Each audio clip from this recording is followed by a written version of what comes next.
লোহিত সাগরে হামলার জেরে ইয়েমেনের 30টি স্থানে পাল্টা হামলা চালিয়েছে মার্কিন এমনকি ব্রিটিশ বাহিনী। হ্যাঁ বন্ধুরা, বাণিজ্য জাহাজে হামলা রুখতে অভিযান জারি থাকবে বলে জানিয়েছে আমেরিকা। ইসরায়েল ও হামাসের যুদ্ধের মধ্যে ইসরায়েলের বিরুদ্ধে যুদ্ধ ঘোষণা করেছে ইয়েমেনের হুতি জঙ্গি গোষ্ঠী। ইতিমধ্যে বেশ কিছু বাণিজ্যিক জাহাজ লোহিত সাগরে আক্রমণও করেছে তারা। এবার সেই আক্রমণের পাল্টা হিসেবে মার্কিন যুক্তরাষ্ট্র এমনকি ব্রিটেনের তরফ থেকে বেশ কিছু ঘাঁটিতে হামলা করেছে তারা।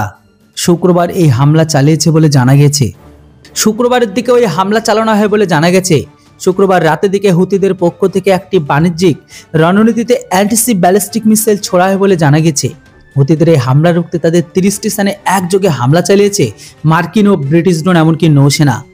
এই হামলাকে সমর্থন করেছে অস্ট্রেলিয়া, বাহরিন, নেদারল্যান্ডস, কানাডা সহ বেশ কিছু দেশ। যদিও মার্কিন যুক্তরাষ্ট্রের পক্ষ থেকে হামলা আরও জারি থাকবে বলে জানা গেছে।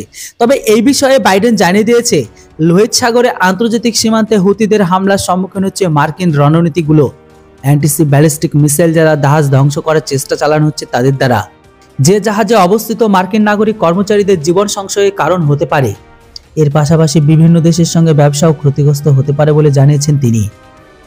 তো বন্ধুরা, আপনাদের কি মনে হয়, আক্রমণ তো সবে শুরু হলো, এই আক্রমণ কি থামবে?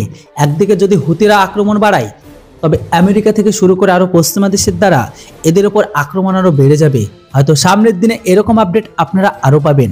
পুরো বিষয়টির উপর আপনাদের কি মতামত সেটি অবশ্যই কমেন্ট বক্সে লিখে জানান। Thanks for watching. জয় হিন্দ, বন্দে মাতরম।